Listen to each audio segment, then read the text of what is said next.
जया एकादशी। भविष्योत्तर पुराण में भगवान श्री कृष्ण और महाराज युधिष्ठिर के संवाद में इस एकादशी का वर्णन आता है।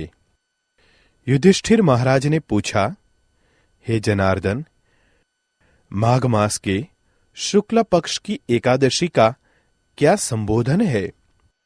ये व्रत कैसे करे? किस देवता की पूजा करनी चाहिए? भगवान श्री कृष्ण ने उत्तर दिया, राजेंद्र, सुनो, माघ मास के शुक्ल पक्ष की एकादशी को जया एकादशी कहते हैं। सब पापों का हरण करके मोक्ष देने वाली ये उत्तम तिथि है।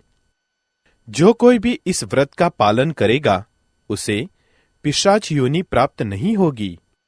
इसलिए प्रयत्नपूर्वक इस जया एकादशी का पालन करना चाहिए। प्राचीन काल में स्वर्ग में देवराज इंद्र का राज था। देवगण अप्सराओं के साथ पारिजात वृक्ष से शोभित नंदन वन में विहार कर रहे थे। 50 करोड़ गंधर्वों के नायक देवराज इंद्र ने अपनी इच्छा से वन में विहार करते हुए नृत्य का आयोजन किया था। गंधर्वों में प्रमुख पुष्पदंत, चित्रसेन और उसका पुत्र ये 3 थे। चित्रसेन की पत्नी का नाम मालिनी था। मालिनी और चित्रसेन की कन्या पुष्पवंती थी। पुष्पदंत गंधर्व का पुत्र माल्यवान था। माल्यवान पुष्पवंती के सौंदर्य पर मोहित हुआ था। ये दोनों भी इंद्र की प्रसन्नता के लिए नृत्य करने आए थे।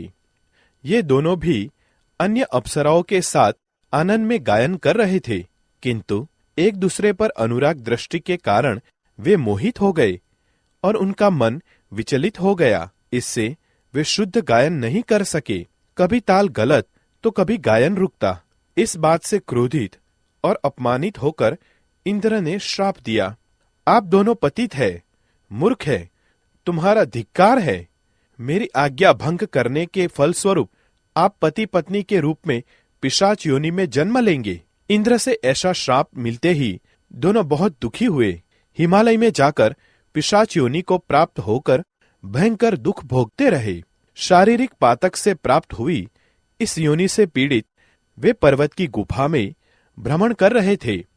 एक दिन पिशाच पति ने अपनी पत्नी को पूछा, हमने ऐसा कौन सा पाप किया है जिसके लिए हमें ये योनि मिली? नरक यातनाएं तो दुखदायक है, पर पिशाच योनि में भी दुख बहुत भयानक है। इसलिए पूर्ण प्रयत्न से इस पाप से छुटकारा प्राप्त करना चाहिए। दोनों चिंता में मग्न थे, किंतु भगवान की कृपा से उन्हें माघ महीने की एकादशी तिथि प्राप्त हुई। जया नाम से प्रसिद्ध ये तिथि सब तिथि में उत्तम है। इस तिथि को उन्होंने अन्न ग्रहण नहीं किया, जल ग्रहण नहीं किया, किसी जीव की हत्या भी नहीं की और कोई फल भी नहीं खाया। दुख से व्याकुल सूर्यास्त तक वे बरगद के वृक्ष के नीचे बैठे रहे।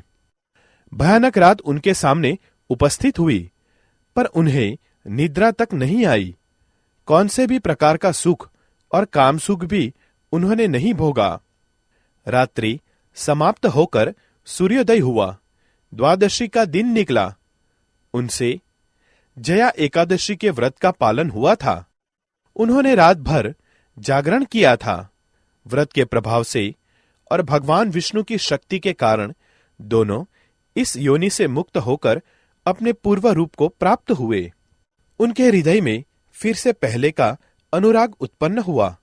अलंकार से शोभित होकर विमान में विराजमान होकर स्वर्गलोक में गए। देवराज इंद्र के सामने प्रसन्नतापूर्वक जाकर उन्हें सादर प्रणाम किया।